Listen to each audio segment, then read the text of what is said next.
Sampurasun pamiarsa panis manah di mana we ayana luar biasanya hanya Gusti welas asih Gusti toleh nyarangan urang sadaya. Pamiarsa panis manah mangrupikeun hiji program anu nungtun kahirupan urang sadaya numutkeun iman Kristiani. Danget ayeuna seja nyandak jejernya eta mungka anjeun abdi percanten.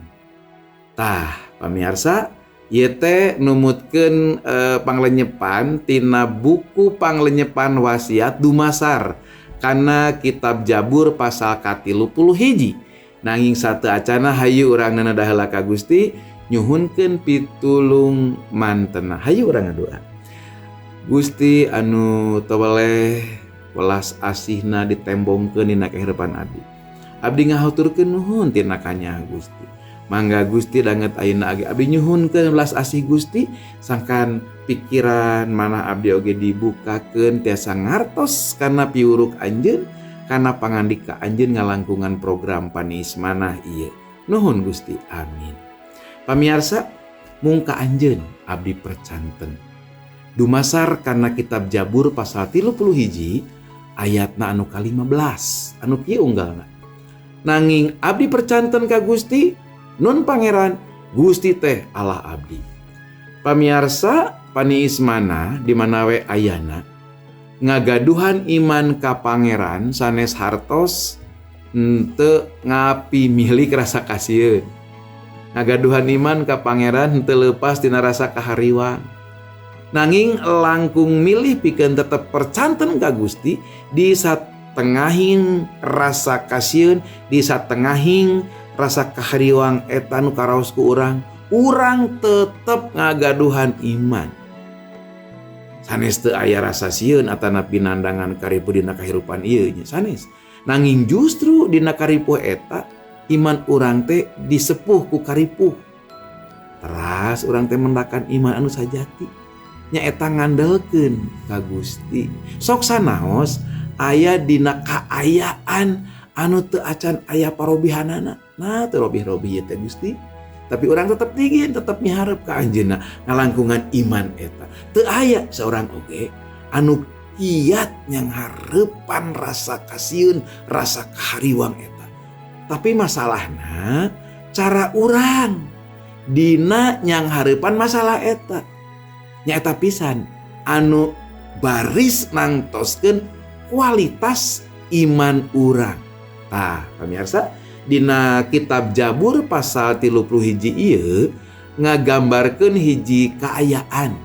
Nalika Daud katalimbeng ku masalah, kaborogon ku masalah anu ngabalukarkeun rasa kasieun, diudag-udag ku musuh, dihianat, jeung aya di luar kamampuhanana pikeun ngarengsekeun sadaya masalah eta. Daud nyandak hiji waktos anjeunna ngadua kieu saurna, mungka anjeun Gusti abdi percanten, mungka anjeun Gusti abdi percanten. Pamiarsa kecap percanten di dieu sanes bae mung sakadar harapan anu kosong, tapi hiji kaayaan anu pasrah sumerah sagemblengna saujratna nyanggakeun kahirupan urang jeung masalahna ka panangan pangeran. Daud sadar pisan yen kakiatan manusia mah aya watesna, tapi kakawasaan Gusti teu aya wates wangeuna.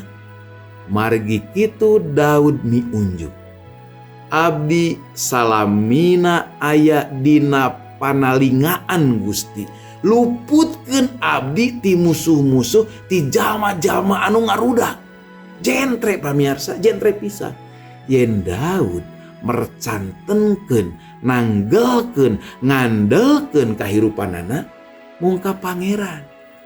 Teras kumaha sareng sikep urang ayeuna? Nah urang masih ngandelkeun kakiatan nyalira. Pamiarsa di satengahin pasualan kahirupan sadidinten anu teu eureun. Nah urang tiasa sanggup miunjuk nyarios mungka anjeun Gusti abdi percanten. Pamirsa, nalika urang sumerah, urang diajar percanten yen Gusti henteu pernah ngantunkeun ninggalkeun jalma anu ngagaduhan pangharapan ka mantena. Pamirsa, hayu tetep tigin margi hirup urang aya dina panangan. Amin. Hayu urang ngadoa. Gusti nu welah asih, Gusti dilebet Yesus Kristus oge Roh Suci Tritunggal nu esa, abdi percanten hirup abdi sagemlengna aya di panangan anjeun. Ku kituna nun Gusti abdi paparin kakiatan anu sumberna ti anjeun pikeun ngarengsekeun naon rupi masalah anu tumiba anu kasorang dina kahirupan abdi. Amin. Miarsa kumaha ieu nya? Mugia naon rupi nu dipedar tadi, nu diguar tadi tiasa janten inspirasi kanggo urang sadaya dina urang ngalengkah, dina nyorang kahirupan sadi dinten. Margi Gusti anu bakal lumungsur nurunkeun kawasana masihan solusina jawaban dina masalah urang. Ayeuna bagian pamiarsa kanggo subscribe, tong hilap di komen oge di share-nya. Sangkan berkah Gusti nyarengan sanes ka urang we tapi oge ka sasama urang sadaya. Hatur nuhun ti panismana ngaturkeun nuhun. Ieu mangrupikeun hiji hal tarekah ti YKB basa Sunda. Mugia mulus rahayu teu weleh ngocor dina kahirupan urang sadi dinten. Hatur nuhun Gusti ngabarokahan, mulus rahayu berkah salamet. Cag. Hatur nuhun.